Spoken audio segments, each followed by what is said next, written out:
Saudações rubro-negras, pessoal. Enderson Moreira foi demitido do Sport Clube do Recife há poucos dias e a partir de agora, a gente precisa mirar o ano de 2024 e eu trouxe aqui 5 nomes de treinadores que eu acho que podem dar certo na próxima temporada em relação aí a comando técnico que foi tão problemático em 2023.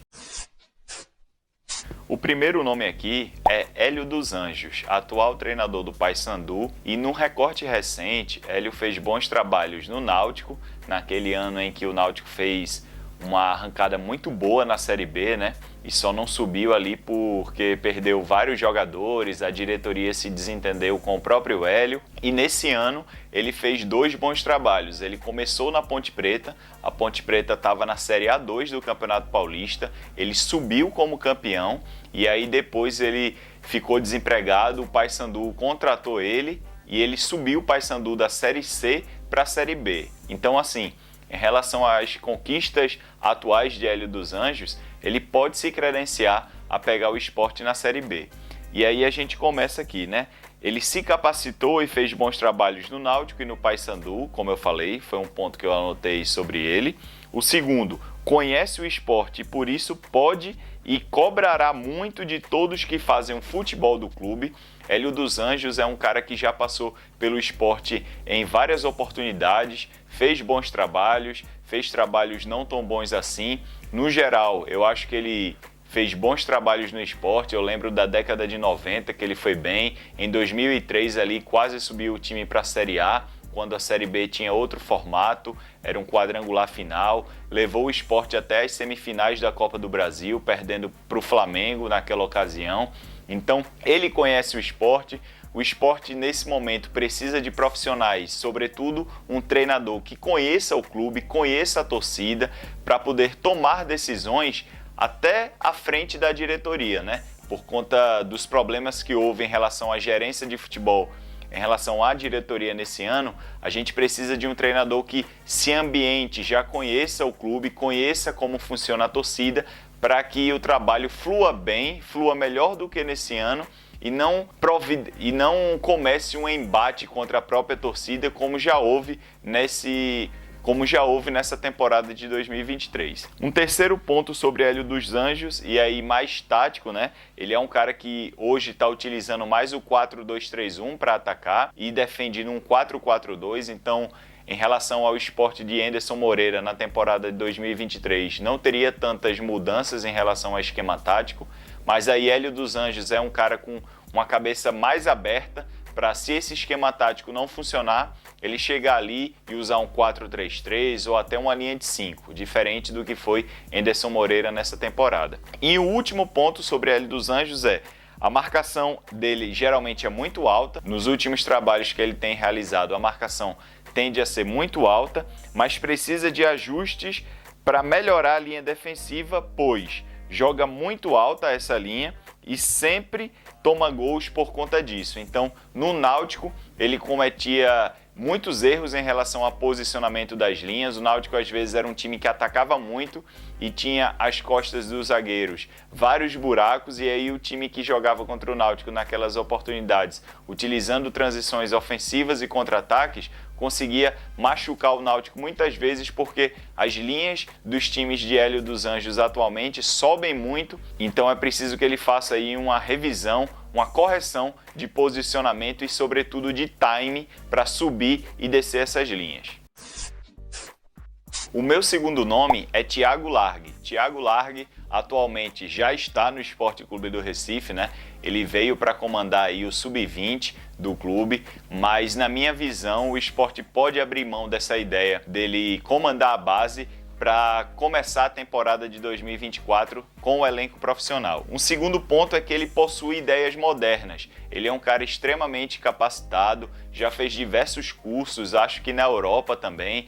Ele por muito tempo foi analista de desempenho no próprio Sport em 2016, se eu não me engano.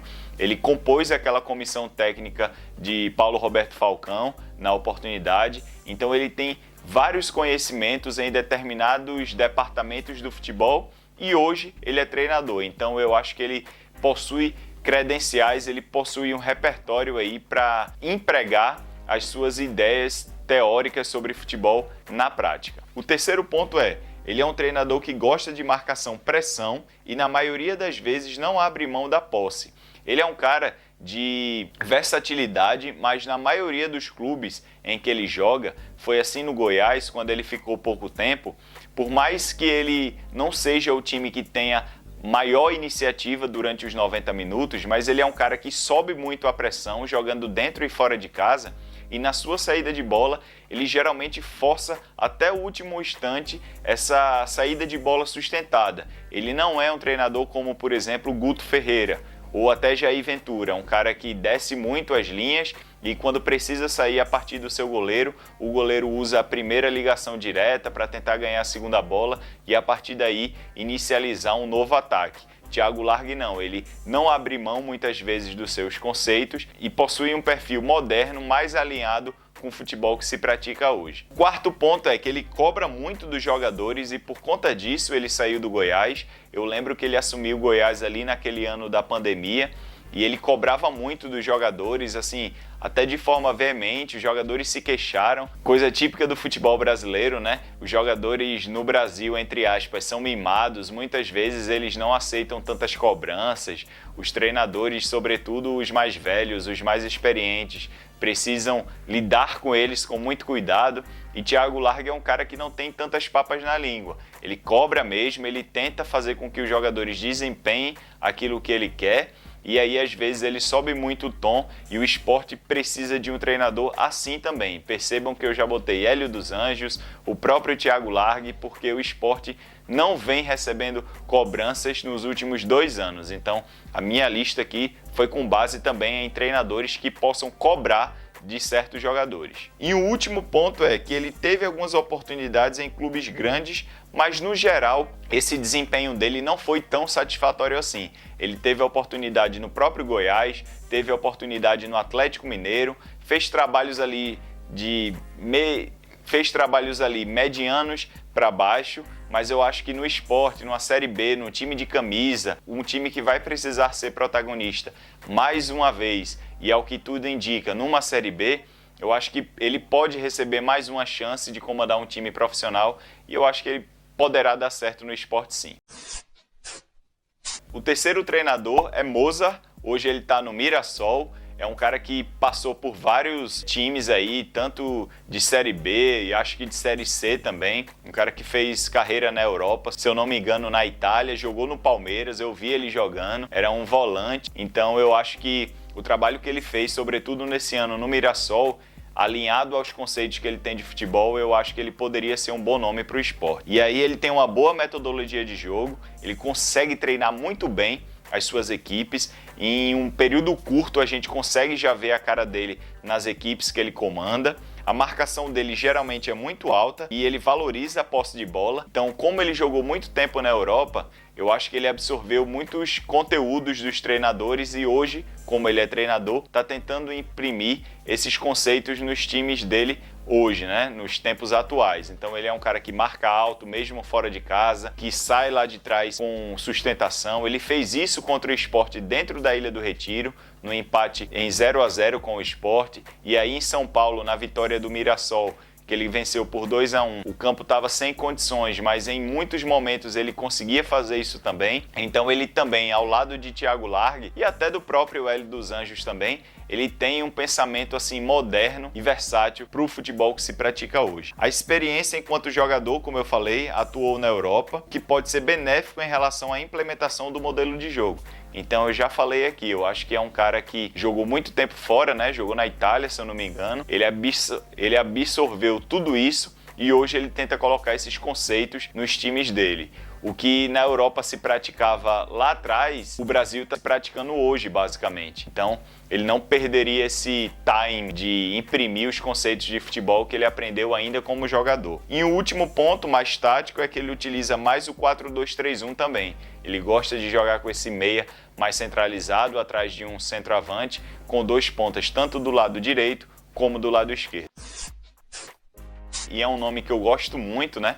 É o de Eduardo Batista, hoje treinador do Novo Horizontino, que vem aí brigando até a última rodada por uma vaga a Série A de 2024. E aqui eu trouxe alguns pontos de Eduardo, né? Eduardo, para quem não sabe, já foi treinador do Sport, começou lá em 2008 como preparador físico, é filho de Nelsinho Batista, assumiu o Sport, teve a sua primeira oportunidade como treinador em 2014, quando o Sport estava praticamente eliminado da Copa do Nordeste, e aí ele vence o Náutico na Arena por 3-0, e ali o Sport dá uma arrancada na Copa do Nordeste, ganha aquela Copa do Nordeste, ganha o Campeonato Pernambucano também em cima do Náutico. Na Série A, que era o primeiro ano do Sport na Série A, né? Depois de subir em 2013, ele fez uma campanha ali de meio de tabela, sem passar tantos sustos. E aí, quando vira para 2015, ele monta aquele time que fez um primeiro turno excelente, disputando o título até a 19ª rodada. Depois ele sai ali, né?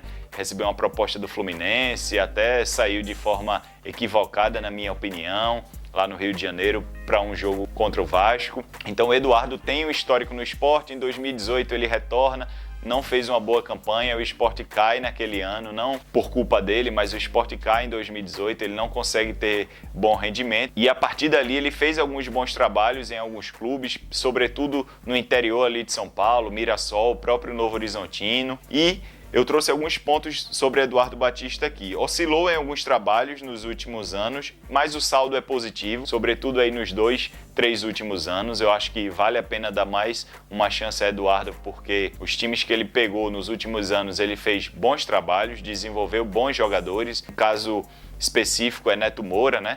Hoje jogador do Mirassol, mas foi ao Cruzeiro, jogou muito bem no Cruzeiro e hoje nem parece ser aquele Neto Moura que foi revelado pelo Sport. Um segundo ponto, fez uma ótima campanha na Série B, disputando basicamente o ano todo o acesso. Então a gente chega na 38ª rodada com o Novo Horizontino de Eduardo Batista ainda tendo chances de classificação à Série A. O saldo dele esse ano foi muito bom, com a equipe modesta, que nem de perto era uma das favoritas ao acesso nesse ano, e mesmo assim ele chegou até a última rodada com chances. Um terceiro ponto, utiliza mais o 4-3-3 e marca no 4-1-4-1. Eduardo antigamente ele gostava do 4-2-3-1, mas nos últimos trabalhos dele, ele tem usado mais o 4-3-3, né, com aquele volante mais fixo, 2 de saída, e ele marca naquele 4-1-4-1. Com um volante entre as linhas e o centroavante dando a primeira pressão. É isso que ele vem fazendo taticamente nos últimos clubes. Um penúltimo ponto aqui é que esse é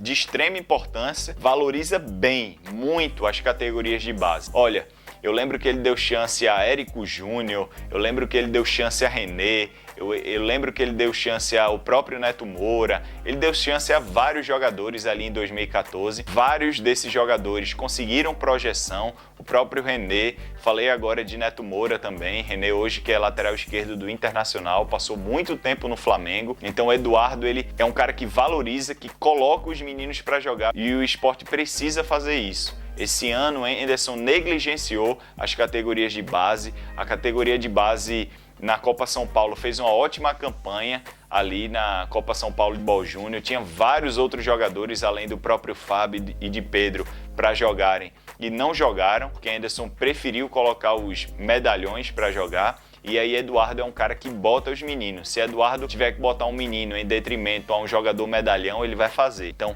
é muito importante esse aspecto. E o último ponto é que ele é identificado e é isso que o Sport está precisando atualmente. O Sport está precisando de treinadores, de gente que possua, de pessoas que possuam alguma identificação com o clube. Eduardo é campeão pelo Sport, tanto como preparador e como treinador também. Então o Sport precisa dessa figura porque a gente está carente de ídolos, de jogadores identificáveis nas últimas temporadas. E no final é versátil no esquema tático. Então se esse 4-3-3 não for bem implantado, ele vai usar isso e vai mudar o esquema tático. Já vi Eduardo jogando num 3-4-3, num próprio 4-2-3-1, como eu falei para vocês. Então ele é um cara que ele tá menos teimoso, entre aspas, em relação àquele Eduardo do início de carreira. E o melhor treinador, na minha opinião, para pegar o Sport em 2024 é o português Armando Evangelista, ex-treinador do Goiás, foi demitido recentemente do time goiano e eu anotei alguns pontos sobre ele aqui. Ele fez um bom trabalho no Arouca e Goiás também, como eu falei, mesmo com o time sendo limitado. No Arouca, ele conseguiu colocar o Arouca na parte de cima da tabela, não sendo um time rico, de mais tradição em Portugal, já que nós temos lá Sporting, Porto e Benfica, e mesmo assim ele fez uma boa campanha, uma ótima campanha inclusive, né, para os padrões do Arouca. E no Goiás, mesmo o Goiás aí lutando contra o rebaixamento na Série A, a gente via que o Goiás era bem competitivo, fazia jogos bons contra times bem mais fortes que o Goiás, então não foi por conta de Armando Evangelista que o Goiás se manteve onde está. Eu acho que o Goiás, inclusive, se precipitou ao demitir o Português. No segundo ponto, nós temos aqui a saída de bola. Ele geralmente utiliza saídas de bolas longas e curtas, então ele não tem uma ideia fixa, vai muito do momento do jogo, de como o adversário vai enfrentá-lo, mas o mais importante é que ele é bem vertical. Ele não é um cara que vai valorizar a posse de bola, ele vai sair com a bola a partir do momento em que ele vai começar o seu ataque, né? Ele começa a ser vertical, ele em 3, 4 toques, ele quer estar dentro do último terço para os seus jogadores finalizarem. Um terceiro ponto é que ele utiliza o 4-2-3-1 ou 4-3-3 e marca num 4-4-2 quando ele tem esse meia mais central, e quando ele abdica desse meia central e usa 3 volantes, ele marca num 4-1-4-1. Isso aí é típico de sistemas que são utilizados dessa forma. Por exemplo, na maioria das vezes, tá, pessoal? Não é em todas as oportunidades. Um time, quando joga num 4-2-3-1 atacando, ele tende a marcar num 4-4-2, e um time que joga na maioria das vezes num 4-3-3 tende a marcar num 4-1-4-1. Então é assim que funciona os times dele em relação a sistemas táticos. Um quarto ponto é que trabalhou com o próprio Alan Ruiz no Arouca. Então, se o Sport conseguir a renovação de Alan Ruiz, se interessar a renovação de Alan Ruiz, eu renovaria com Alan Ruiz para 2024. É um treinador que já tem um entrosamento ali com o Alan Ruiz, poderia dar mais confiança. Alan Ruiz também poderia começar uma sequência de pré-temporada, né? Ter essa pré-temporada inicializada no futebol brasileiro, já que ele chegou no Sport depois da temporada europeia. Então é um treinador que conhece o jogador e o jogador também conhece o treinador, e isso poderia facilitar o trabalho de ambos, inclusive. E um último ponto é que seus trabalhos apresentam uma boa transição ofensiva e contra-ataques. Como eu falei para vocês, ele é um cara vertical, os times dele, eles tendem a atacar mais rápido o adversário, não enrolar tanto para atacar. Então ele treina bem essas transições ofensivas e esses contra-ataques para agredir o adversário na maioria das vezes. Então, Armando Evangelista seria o meu nome ideal aí para o Sport em 2024. E vocês, concordam com esses nomes? Tem alguma sugestão a mais? Deixa aqui nos comentários para a gente debater sobre quem vai ser o próximo treinador do Sport em 2024. Se você gosta desse tipo de conteúdo sobre o esporte, aproveita e se inscreve aqui no canal pelo Esporte Tudo, e até o próximo vídeo. Tchau, pessoal! Yeah, I got what it takes, made lots of mistakes, taking shots, skipping breaks, feeling lost, feeling great, popping off, singing straight, never stopped, never changed, all the squad here to play, and I've got something to say.